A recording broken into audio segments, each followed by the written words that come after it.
Hello, in this video we will discuss about the remaining part of the pharmacology of penicillins. As in the earlier video we have discussed about the mechanism of action of the penicillins already. So here I am taking the penicillin G as the prototype in order to explain the pharmacology of the penicillins. So if you see the mechanism of action we have in detail discussed in the earlier video, that is by the cell wall synthesis and how the penicillins are causing the cell wall synthesis we have already discussed.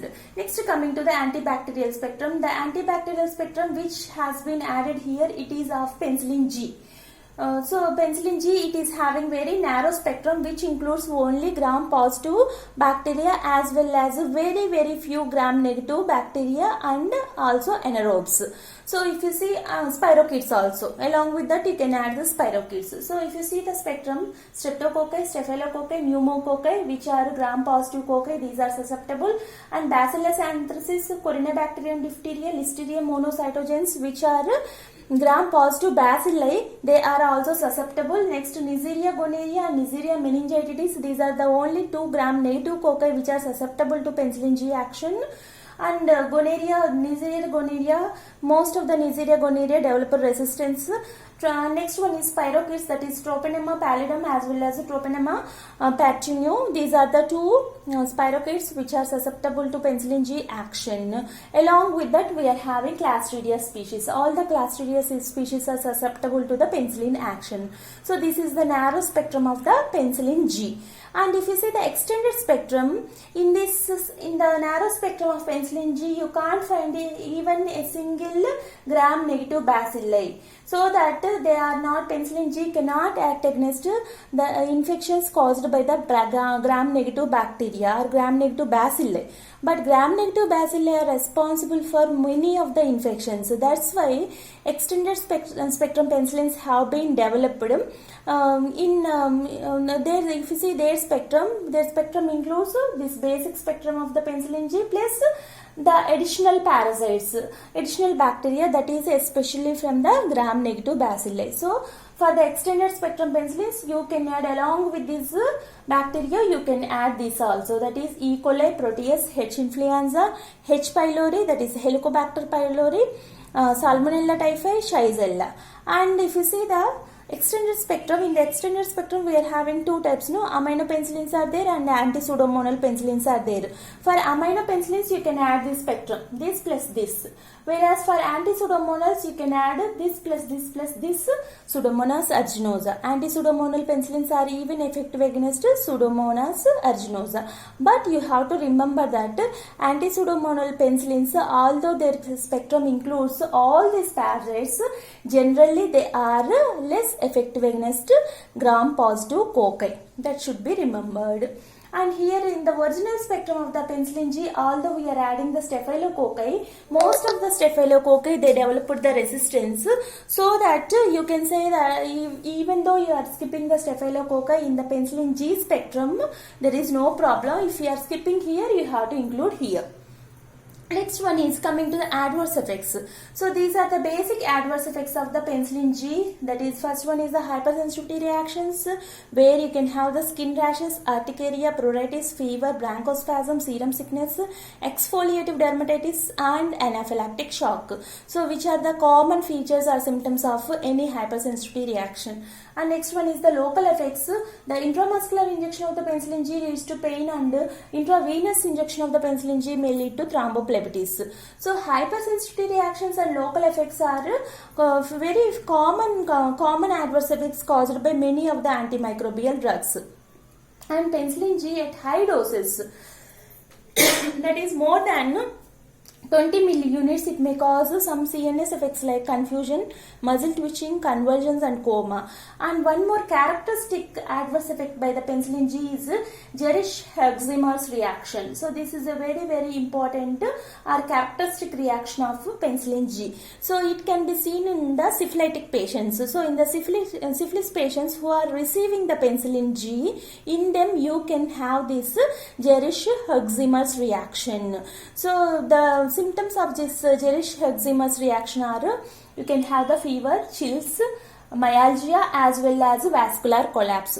FCMV means F for fever, C for chills, M for myalgia, V for vascular collapse. So this why this happens means because of this penicillin use, there can be the lysis of this trypanosome. It leads to liberation of the toxic metabolites, so which may cause this type of reaction. So it is somewhat allergic reaction like thing or immune reaction. Because of this, these features will appear.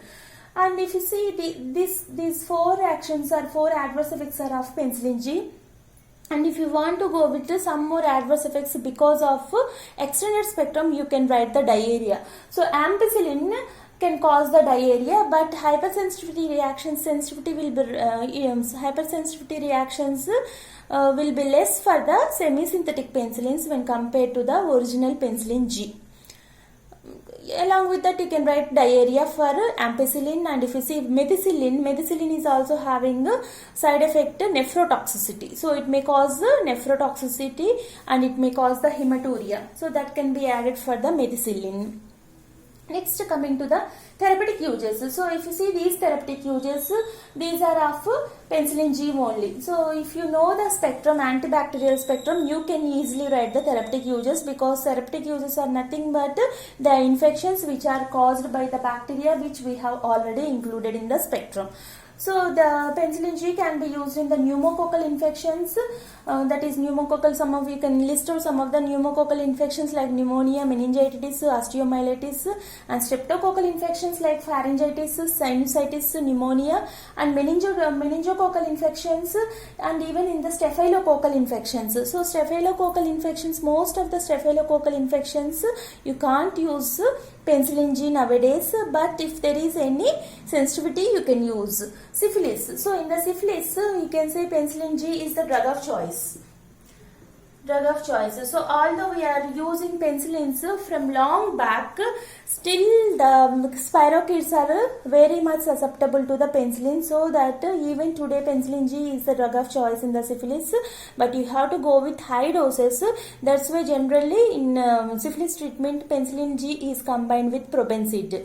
Probenecid can decrease the excretion of the penicillin by competitive tubular secretion, so that you can reduce the dose of penicillin G whenever you are giving penicillin along with the probenecid. And you can use in the diphtheria, actinomycosis, tetanus, and gas gangrene. So in these cases also still penicillin G can be used. And if you see penicillin G, it can be also used prophylactically in these cases, that is in the rheumatic fever, in bacterial endocarditis, as well as agranulocytosis. Generally in the agranulocytosis, penicillins along with some aminoglycoside should be used. So these are the original therapeutic uses of penicillin G. So if you see the other, that is if you see the extended spectrum, as extended spectrum penicillins spectrum has been widened, they can be used in some additional situations or some additional infections. So if you see the therapeutic uses of extended spectrum, they include this as well as these are the additional uses of the extended spectrum penicillins. So where you can include UTIs, because extended spectrum penicillins are effective against many of the gram-negative bacilli. Gram-negative bacilli like E. coli protease are a very important parasites or bacteria which are causing the urinary tract infection. So they can be used in the urinary tract infections, gonorrhea. So most of the gonorrhea species, they developed the resistance for the penicillin G. That's why now we are using penicillin, that is extended penicillin, especially ampicillin or amoxicillin can be used in the treatment of gonorrhea. But here also, as you have to go with high doses, generally combined with probenecid. And typhoid. So in the typhoid also, aminopenicillins were drug of choice. But now we are having other drugs, better drugs like fluoroquinolones as well as third generation cephalosporins became the drug of choice nowadays. But even some practitioners will use the penicillin, that is amoxicillin, in the treatment of typhoid. And they can be even used in the bacillary dysentery. So bacillary dysentery is also because of the gram-negative rods, so that extended spectrum penicillins can be used there.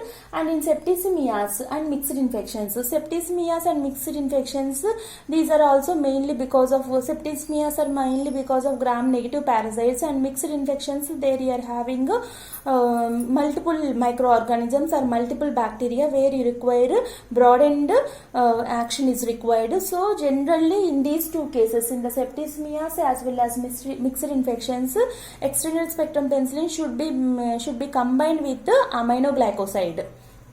That is, or the penicillin should be combined with the cephalosporins. That is the routine the therapeutic indication in case of septicemias as well as mixed infections. And even you can use these drugs, extended spectrum penicillins, in the SABE, that is subacute bacterial endocarditis, as well as in the ulcers associated with the H. pylori infection. So in all these cases you can go with penicillin, extended spectrum penicillins. And apart from what you can include, so if you see the penicillinase resistant penicillins like methicillin, they can be used in the resistant cases, especially the resistant cases of staphylococcus, where the infections are because of that resistant staphylococci. But even we are having the MRSA, that is methicillin resistant staphylococcus is there.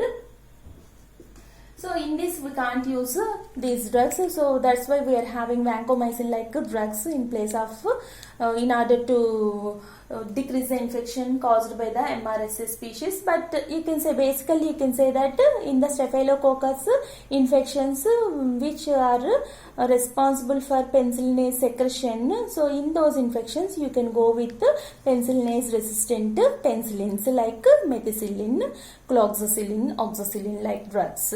And if you see the anti-pseudomonal penicillins, in the anti-pseudomonal penicillins also, although you are having whatever this uridopenicillins are mainly used there. So you are having the carboxypenicillins like carbencillin, ticarcillin, and you are having the iridopenicillins like mezloxilin, piperacillin. But among all these anti-pseudomonal penicillins, piperacillin is the best choice, because the other anti-pseudomonal penicillins, they are becoming ineffective in the pseudomonal infections also, because the pseudomonas, it is started acquiring resistance towards that drugs also, anti-pseudomonal drugs also. So that piperacillin is one of the choice among those anti-pseudomonal drugs.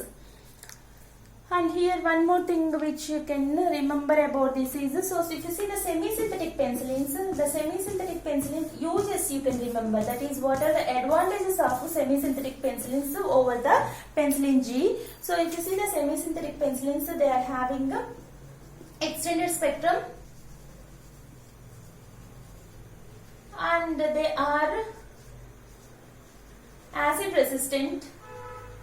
So if you see the whatever that many of the extended all the aminopenicillins, they have become acid resistant. So here these you can say that advantages of semi-synthetic penicillins. Advantages or benefits of semi-synthetic penicillins: extended spectrum acid resistance, and even some are having penicillinase resistance.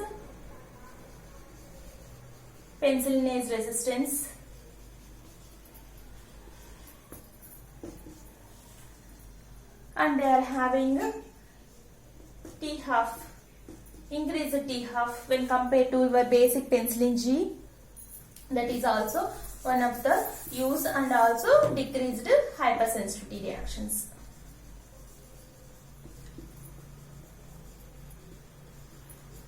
So these are some of the benefits you can get from the semi-synthetic penicillin. So that's why penicillin G use is limited these days.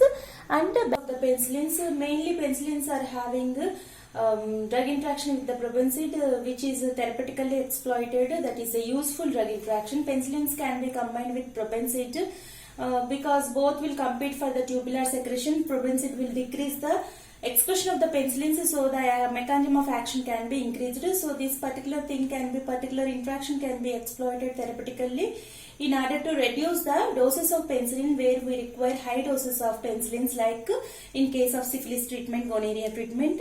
And one more drug interaction is ampicillin with hydrocortisone, which will decrease the action of the ampicillin. And also whenever the ampicillin is taken along with the oral contraceptives, there can be the failure of oral contraceptive therapy. So these are some of the important drug interactions from the penicillins.